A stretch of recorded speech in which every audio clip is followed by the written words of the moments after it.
नमस्कार, इन खबर में आपका स्वागत है। जैसी की आशंका थी, 7 लोगों की हत्यारी शबनम की फांसी टल गई है। दरअसल उसके वकील और जो भी लीगल टीम है उसने ये सलाह दी थी कि राष्ट्रपति के यहाँ से बेशक दया याचिका खारिज हो गई है, लेकिन अब तुम राज्यपाल के यहाँ लगा दो और कुछ हो या ना हो ये फांसी तो टल ही जाएगी, बेशक बाद में वो खारिज हो जाए। लिहाजा रामपुर जेल में बंद शबनम ने ये काम कर दिया था। आज जब रामपुर के सेशन कोर्ट ने इस मसले पर सुनवाई की और ब्यौरा मांगा था अभियोजन पक्ष से, तो वहाँ पे शबनम के वकील ने ये बताया कि उसने राज्यपाल के यहाँ दया याचिका दाखिल की है, लिहाजा फांसी उसे नहीं दी जा सकती और वो टल गई। आपको बता दें कि जो भी अभी मौजूदा नियम कानून है उस कानून के मुताबिक यदि कोई भी पिटीशन पेंडिंग है और सजा याफ्ता जिसे फांसी मिली हुई है तो उस कंडीशन में उसको फांसी नहीं दी जा सकती। शबनम के फेवर में यही बात गई कि राज्यपाल के यहाँ उसकी जो दया याचिका है वो पेंडिंग है। इसके पहले वो सुप्रीम कोर्ट और राष्ट्रपति तक गई थी और वहाँ से वो खारिज हो गई थी।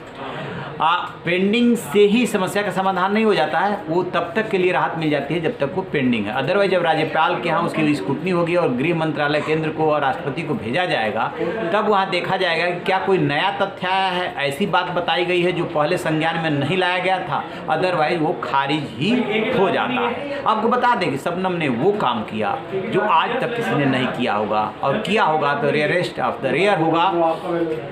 14 अप्रैल 2008 जो अमरोहा है वहाँ की बामनखेड़ी गांव, शबनम को इश्क हो गया एक सलीम से, गांव का ही वो था। परिवार को रिश्ता मंजूर नहीं था और इसका अंजाम ये हुआ कि शबनम और सलीम ने ये ठान लिया कि परिवार के लोगों को जिनको ये मंजूर नहीं है रास्ते से ही हटा देंगे। पहले नस्ली दवाई खिलाई और उसके बाद कुल्हाड़ी से काट डाला। इसमें एक 10-11 महीने का उसका भतीजा भी था।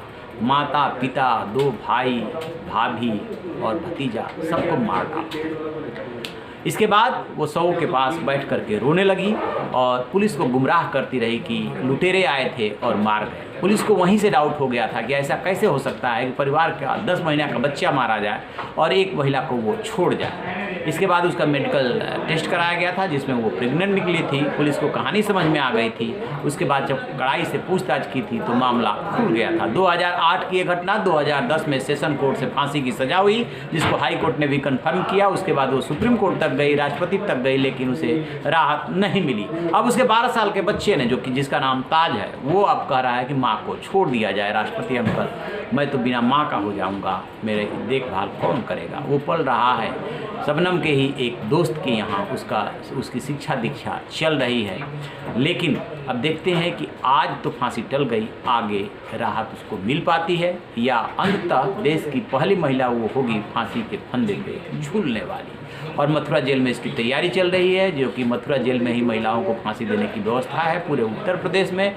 इसलिए वहाँ पे ख़ास तौर से जो फांसी देने के लिए जो भी व्यवस्था है उसको रीटेस्ट किया जा रहा है कि वहाँ पर अभी कोई फांसी तो महिला की हुई नहीं, तो उस दिन कोई दिक्कत ना हो। और पवन जल्लाद 2 बार वहाँ का मुआयना कर चुका है, जो कि मेरठ का रहने वाला है। देखते हैं, जो भी अपडेट मिलेगा आपसे साझा करते रहेंगे। आप रहिए बेखबर, देखते रहिए इन खबर। Thank you. इन खबर चैनल को सब्सक्राइब करें।